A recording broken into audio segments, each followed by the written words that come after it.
বাংলাদেশের বর্তমান অর্থনৈতিক অবস্থা ইতিহাসের সবচাইতে ভয়ঙ্কর ভঙ্গুরতার মধ্য দিয়ে চলছে। চাপাবাজি করেন, দেশের অর্থনৈতিক অবস্থা ঘুরে দাঁড়িয়েছে। আপনাদের চাপাবাজি, ডক্টর ইউনূসের চাপাবাজি নিজেই তার সরকারেরই একজন লোক প্রকাশ করে দিল। তিনি হলেন সদ্য নিয়োগপ্রাপ্ত প্রধান উপদেষ্টার অর্থনৈতিক বিষয়ক বিশেষ সহকারী ডক্টর আনিসুজ্জামান। কে ডক্টর ইউনূস? লজ্জা করে না? লজ্জা করে না আপনার?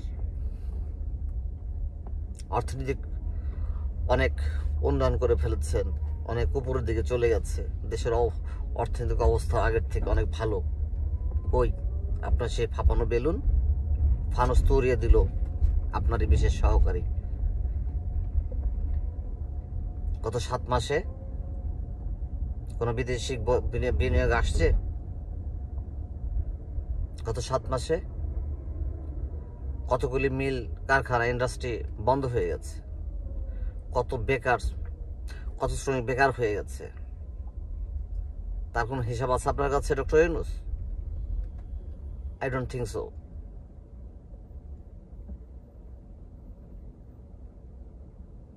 গ্লোবাল ইকোনমিক টাইমস বলছে এবছর বাংলাদেশের জিডিপি প্রবৃদ্ধি ইতিহাসের সবচাইতে খারাপ হবে।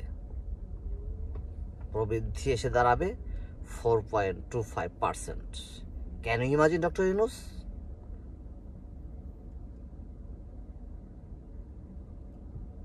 আপনাকে যারা খলিফা মনে করত, যারা নবী বলে মানে, সেই সমস্ত আতেলরা, যারা আপনার প্রশংসায় পঞ্চমুখ, যারা বলতো ডক্টর ইউনূস বিশ্ববরণ্য একজন লোক, উনি ক্ষমতায় থাকলে এই দেশ সিঙ্গাপুর, মালয়েশিয়া, আমেরিকা হয়ে যাবে, তারা কোথায় এখন?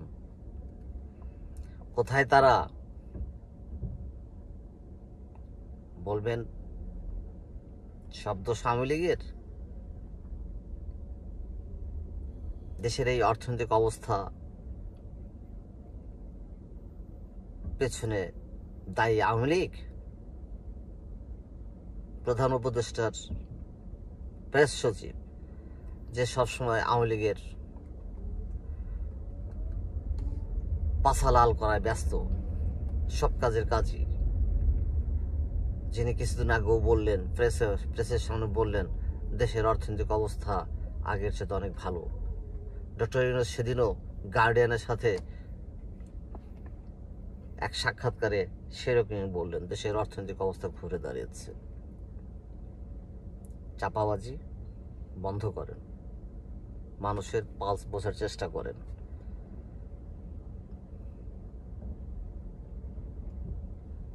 কোনো বিদেশি বিনিয়োগ নাই, দেশের মিল, কারখানা সব বন্ধ।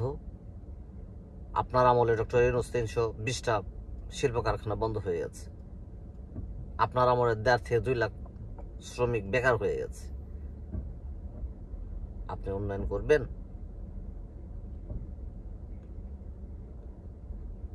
বর্তমান যুগে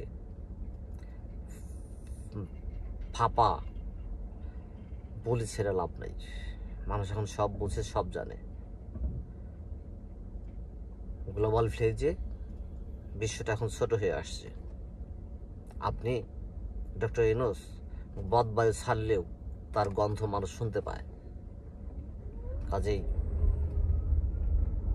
এইসব ফাঁপা বেলুনে উন্নয়নের গ্যাস ছেড়ে আর সংস্কারের চেতনা দিয়ে দেশের মানুষকে ভুলিয়ে রাখতে পারবেন না।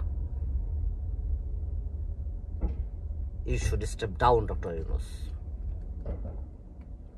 right away, because আপনি দেশের 12টা বাজিয়ে ফেলছেন।